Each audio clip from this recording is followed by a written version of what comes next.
We're back to the Total Education Spotlight Show on the Total Education Network. Remember, go to my website, TotalTutor.net, for more information. Follow me on Twitter at Total Tutor, Neil S. Haley, Facebook. Really excited about, a break coming up very, very soon. We're really close to Thanksgiving. It's a time, but I'm really excited before the break to welcome the program Michael Stone, former NFL player, played for many different teams. Michael, thanks for calling. Hey, no problem. Glad to be on. Absolutely. Excited to talk to you. And specifically enough, tell our audience your background, what teams you played for, and then why, entrepreneur after football. Tell me about that. Okay, I played 7 years in the NFL. I came out in 2001, played 4 years with the Arizona Cardinals, played a year with the Rams, a year with the Patriots, with the Giants. And I actually had a hip injury with the Giants that required surgery, and I retired from there. And really, and one thing I realized in my career is that athletes had a hard time transition. So I think during my post career, I started to develop some resources to help guys transition out of football and into everyday life. Well, absolutely, and I think that's the key thing. If you can help athletes transition after their career, because a lot of times, they've saved enough money up, maybe, but the problem is that injury could happen, or yet they were expecting a longer career. Exactly. I think as an NFL athlete, or really any sport, you never know when you're a day for retirement. I think that in many careers, you plan on your retirement and you save and you get yourself lined up. But as an athlete, I can be retired, my second day playing. Okay, so tell us how you got that started. Right after your career ended, you thought of this idea? Yeah, really. As my career ended, I ventured around with a few different ideas, and it was all around how to help athletes with their transition, how to put them in a better position to leverage the fame or the dollars they made in their career. And just in those discussions, I met actually a former NBA player named Junior Bridgman. He actually played back in the 80s. I sat down for lunch with him. But he is also the largest Wendy's franchisee in America. He owns 100-plus Wendy's and 100-plus Chili's restaurants. Wow. And just hearing that story, I really thought about it and said, wow, this makes a lot of sense for athletes. I think as an athlete, you have a playbook. You execute against that playbook, so you have coaching the whole way.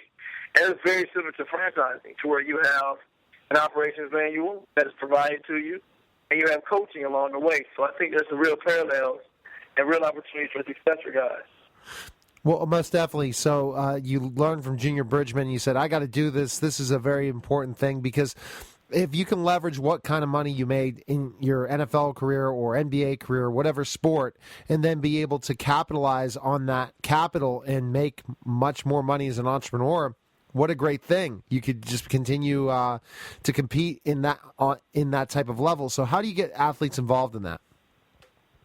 Really, what we do is we set up events throughout the year. We do a summertime franchise summit. We're doing some league-based events, really just inviting guys out. We get 30 to 40, really 40 to 50 guys out that are all interested in franchising. They come out, they learn about the business. We partner with franchisors to provide the education. So our partners are from Dunkin' Donuts to Moe's Southwest Grill to besides NV on down. They fund our organization and they help us provide the education. Wow, that's pretty cool. And I guess that reaching out to those athletes and telling them, hey, I was in your same situation, and I think this is a great opportunity for you. How do they respond to that once you kind of give them the idea and understand that how good it is to franchise right after you retire? No, I think a lot of guys respond very well to it at first. I think a lot of guys, they see the tangible business. If you're interested in franchising, you can find that franchise in your city. So they know what the business is. They're excited because it's a national brand. I think the biggest thing we have to do is slow them down and manage their expectations and let them know that you're not going to make, this isn't fast money. You're not going to make money like you may have made in your sport. You're going to grow wealth very slowly, and you're going to really have to learn about what you're doing and really be part of a part of your franchise organization. So I think what we do more than anything is try to slow guys down and manage their expectations. Because a lot of them always, after their careers, they'll go buy a bar, they'll go buy a restaurant, and then they think, hey, I can get in this business, it'll be simple. And once they find out being an entrepreneur, owning your own restaurant, owning a business, managing, it's not the same thing as playing a sport.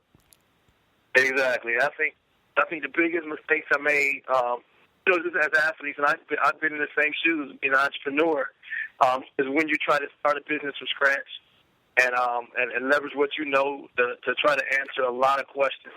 I think those are the biggest failures, too. The biggest failures you see are the guys who really jumped out there totally on their own. So, I'm a big advocate for, jumping into something, a level of entrepreneurship, but still having the support of the franchisor and still having support of the national name and the brand, because I think it puts you in a better position to win.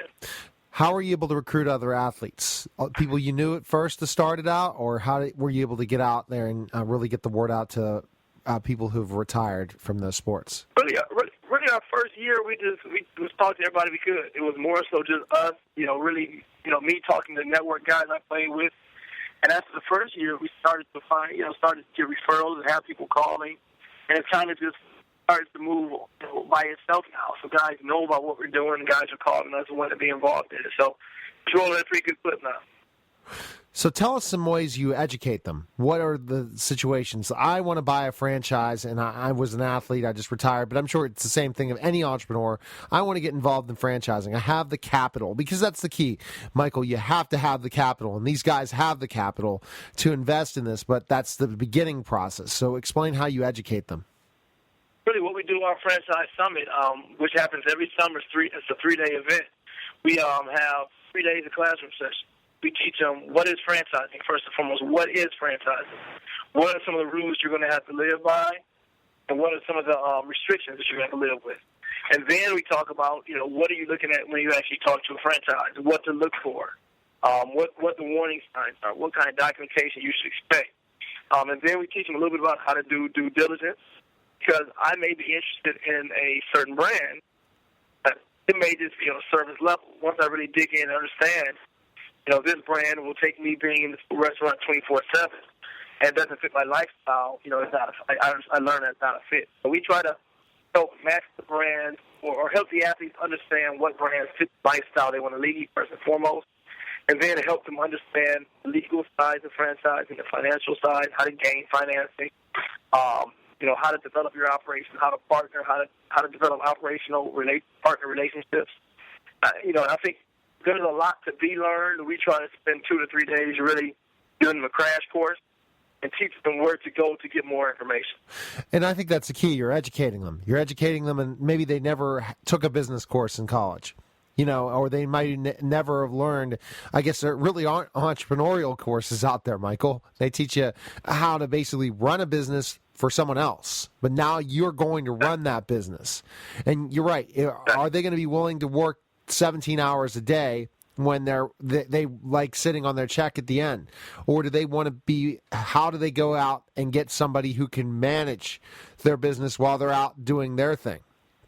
Exactly. And so, and it's funny, you find some athletes that want to be there all day and see it as an opportunity to really dig all the way in, and some that want to be more hands off and find a partner. But I think you get both sides. We try to give the positives and negatives either way.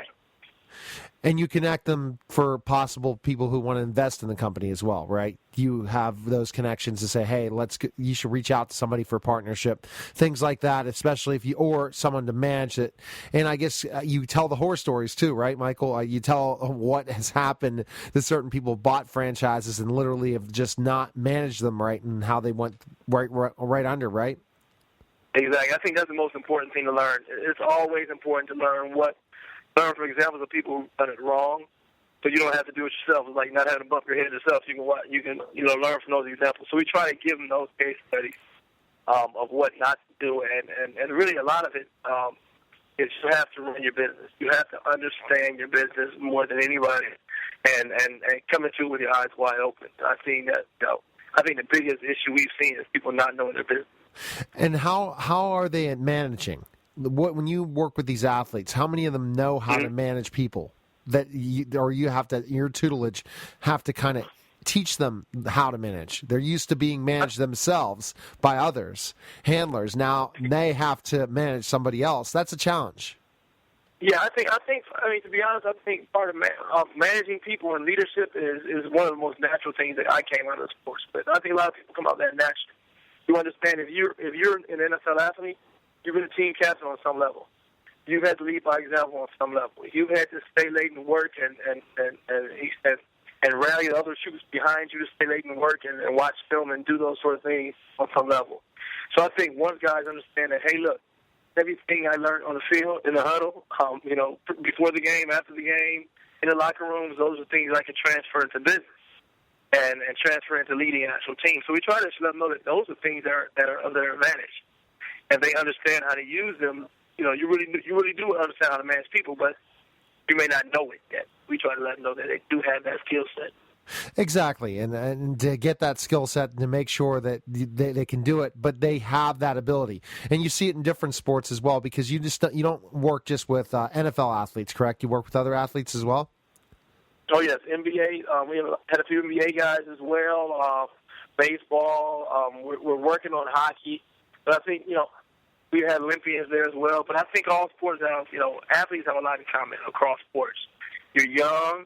You're making a lot of money at a time before you understand how to manage your money very well, and you're learning on the fly. I think that's kind of a stream that all athletes live by. So we try to bring all athletes into the fold in our education. So what is your ultimate goal with your business? Where do you want to see it go to? Really, what we want to be able to do is be able to change the numbers. Is to be able to 10 years from now, be able to turn around and say, hey, look, these are the stats for athletes going into business post-career. These were the stats 10 years ago. This is the current stats. This is the impact that we've made. And really also have a family of athletes who've been through our education, been through our program, and are very successful and can tell our story. And that's the key. And I guess, do you have a partnership, or is it just your business? We have a lot of partnerships. We're partnered with the International Franchise Association, which is the largest body of franchising. We're partnered with the Retired NBA Players Association. We're partnered with the National Athlete Wives Association. We're partnered with a lot of groups. And also we have about 50 franchise door partners. So we have a lot of partners. We understand the value of partnerships, and we're trying to grow partnerships at all times. But at the same time, internally, we have a small team that really works hard to get our work out there. Well, Michael, I think that's a great thing that you're doing, because, again, a lot of times athletes go and they, either get a job on air or different things like that. If they could see that they can make as much money or more through franchising, what a great thing. And ultimately, then you're helping spur the economy. You're helping finally bring it back. If those guys wouldn't get involved, a lot of times maybe there wouldn't be success.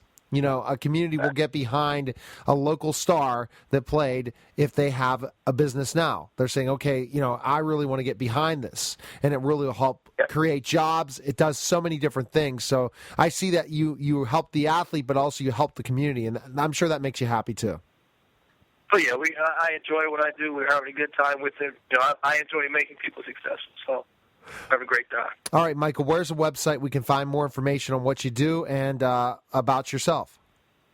Perfect. You can go to www.thePAFI.org. P as in Paul, A as in Alpha, F as in Frank, I as in Initiative. So thePAFI.org, and that stands for the Professional Athlete Franchise Edition.